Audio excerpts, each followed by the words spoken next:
Hi, grade 11s. Today we are doing a June question paper. This is accounting paper 2, and I'll be focusing on bank reconciliation statements. So question 1 starts with state whether the following statement is true or false.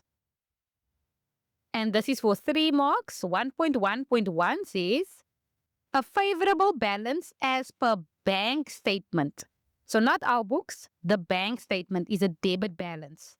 Okay, that's false because a favorable balance, according to the bank statement, is a credit balance. Interest on overdraft is recorded in the cash payments journal.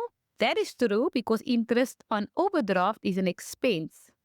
And in the last one, cash deposits will increase my bank account. Yes, because when a deposit is made, we receive money. That is true. Okay. 1.2 says the following information relates to SK Stores for February 2024. The business banks with Honey Bank. The bookkeeper prints out statements at the end of the month from the banking app. Okay, what is required? So we have to do a CRJ and a CPJ. We have to calculate the correct bank balance and do a bank reconciliation statement, And then there's some theory questions. Okay, so let's start. So here's the information. This is an extract from the bank recon of the previous month, So everything that appears in this table, grade 11s, must appear in the bank statement of this month. So let's read the information. So it says the outstanding deposit on the 15th and 30th of January 2024 both appeared on the bank statements with the correct amounts.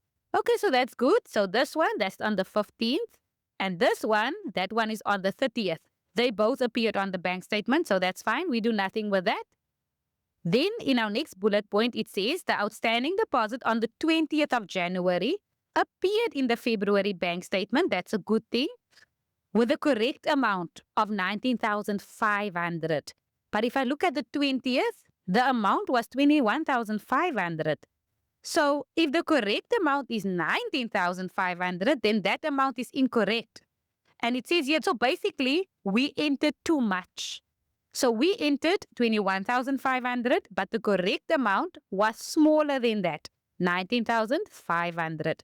So because this is a deposit, when too much is entered, we have to cancel the difference in the CPJ. So I'm going to find the difference. I'm going to say 21,500 minus 19,500. That gives me 2,000, So then I take the 2,000 and I put that in my CPJ. And because this was received from a debtor, I call this debtor's control. And I put the difference, the 2,000, in my CPJ. Okay, next bullet point says the outstanding EFT 14 of 7,200 was a scheduled payment for the purchase of stationery. But the order was cancelled and the payment must be reversed. So that payment over there, that's EFT 14. That's for 7,200. That EFT is a payment and a payment must be cancelled. Okay? So how do we cancel a payment? We cancel a payment in the opposite journal. So you make a payment in the CPJ. So to cancel it, you cancel in the CRJ. So we're going to take that 7,200 and put it in the CRJ to cancel it, Here's our CRJ.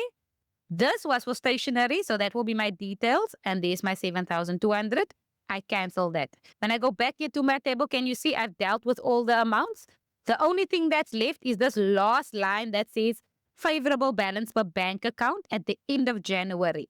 So the bank balance at the end of January is the new bank balance at the beginning of February, So that's our favorable bank balance. For us, if it's favorable, when we work out our bank balance, you see 1.2.2 where you work out your bank balance. Because it's favorable, I'm going to start off with a positive 17,500. If it was unfavorable, you would have negative 17,500. Okay, let's go on with our information. Number B says, the provisional totals in the cash journals were as follows. So there they give us our total cash receipts and total cash payments.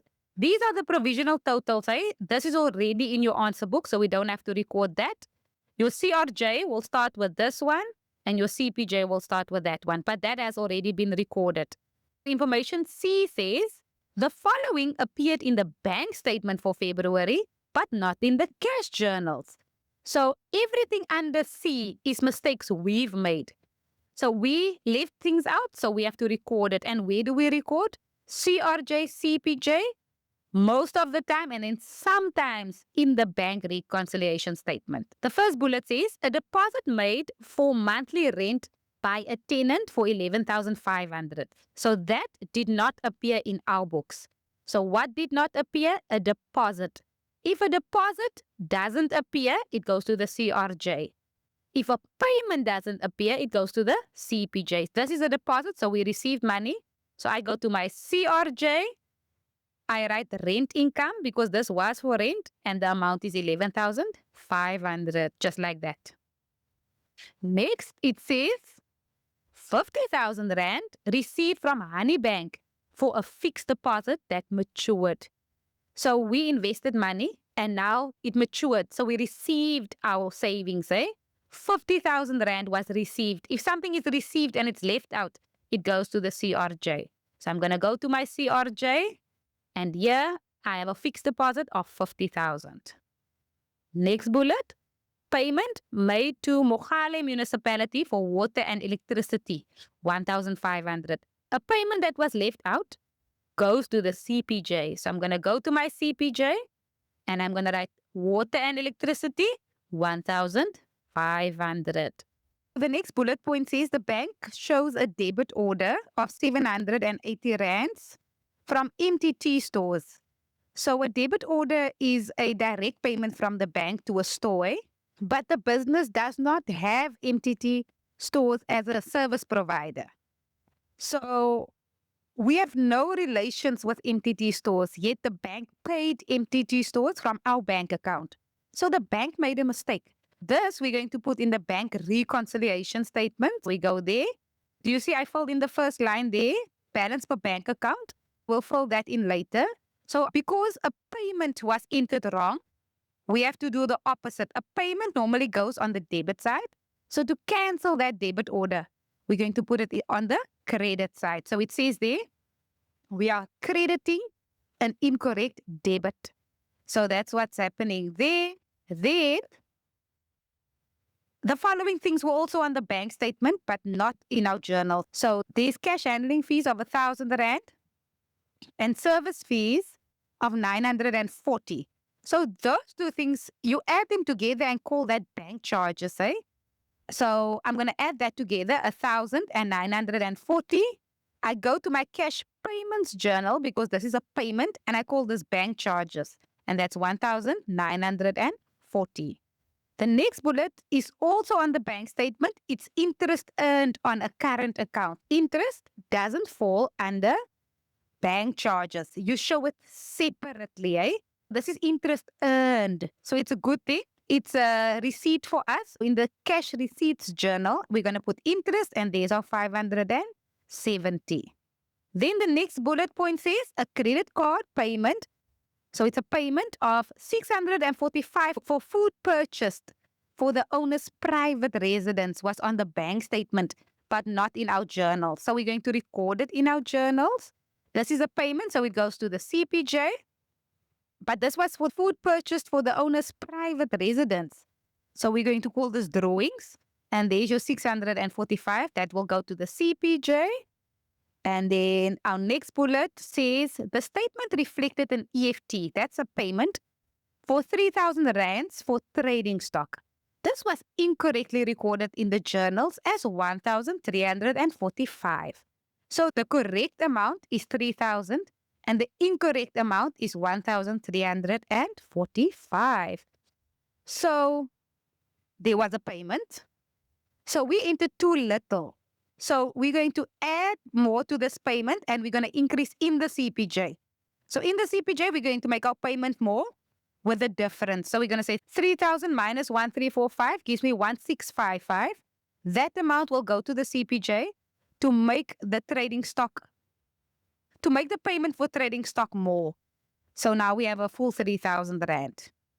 Then we have a monthly prepayment for the loan from EN Bank, and we have to do monthly payments. It's 10,500.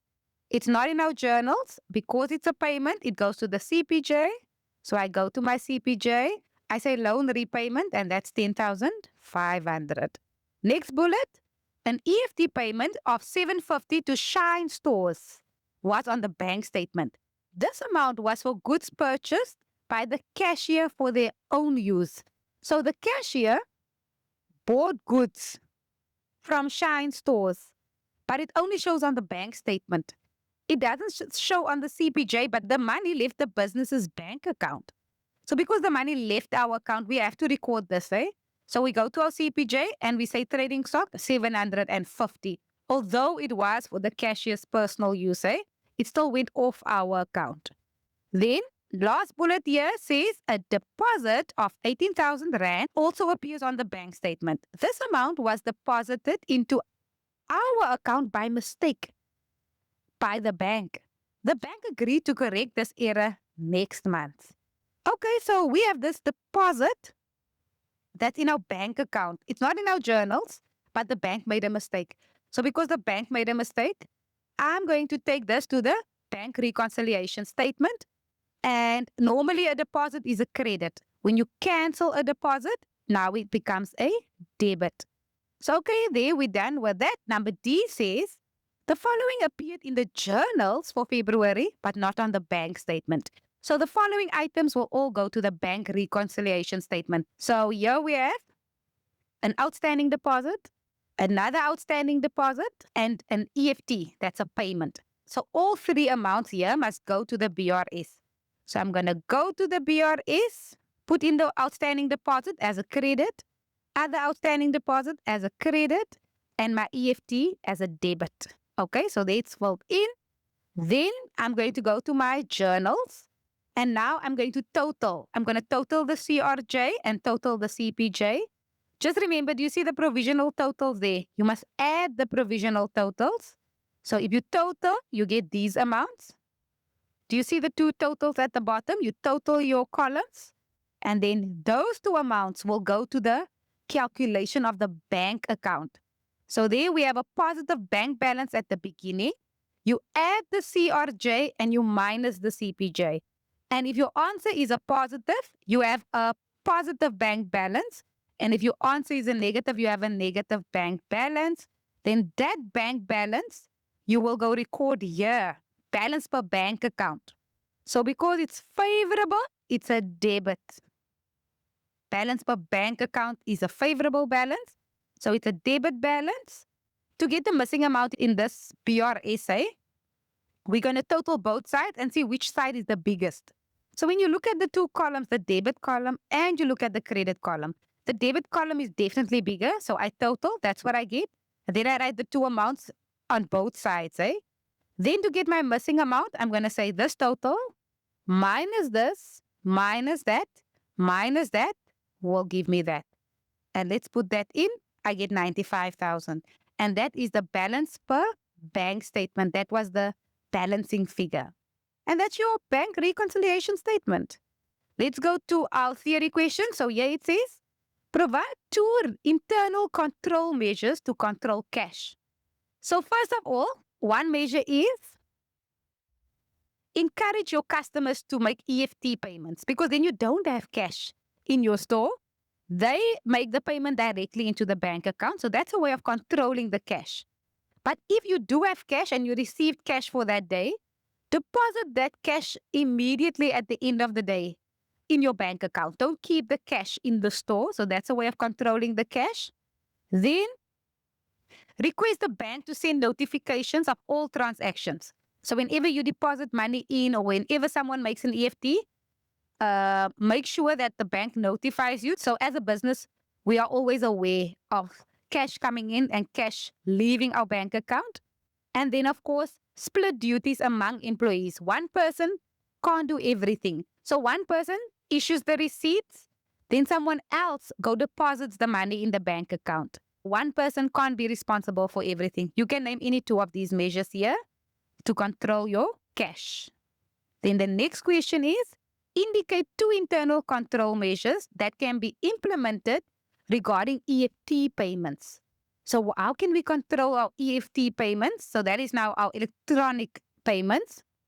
So here it says, all payments made need to be authorized by a supervisor. So if you want to make a payment or you want to transfer money, the manager or the senior official or the supervisor must give permission before you make the transfer. And then another internal control measure is only certain personnel can have access to the banking app. And then always check your EFT payments against your CPJ. They must always be the same. So let's look at the last question. The last theory question says, a payment made to one of our creditors on the 19th was not received by the creditor. It was discovered that the money was sent to the creditor's old account, which is now closed. Give 2 points explaining why it is important to verify account details before making payments. So we have to give 2 points explaining why it is important to verify account details. So here in the memo, they give you 3 options. Let's look. Number 1 says, it's the responsibility of the bookkeeper to verify the account number because the bank will not be responsible for any loss incurred. So the bookkeeper must always check if the account is still valid before you make the payment, because the bank will just make the payment even if the account doesn't exist. So that's the responsibility of the bookkeeper. Then, when you make a transfer online, sometimes there's this option to first confirm all the details. So here it says, before confirming a payment, the bank might indicate that the name of the person does not match the account details. So if the name and the account doesn't correlate, then don't make the payment. Then another point here is save regular payees as beneficiaries so that it is easier to send the money to the correct person with the correct details. So yeah, if you pay someone regularly, if you pay someone every month, make that person a beneficiary. Then every month when you make the payment, you don't have to go add the account number every time. It's saved automatically, eh? And then the last one, ensure that you update your creditors' details on a regular basis. So ask your creditors, the people that you must pay, are there any changes? Did you change banks? Did you change your bank account type? All those things so that your details are always correct before you make any payments. Okay, grade 11s.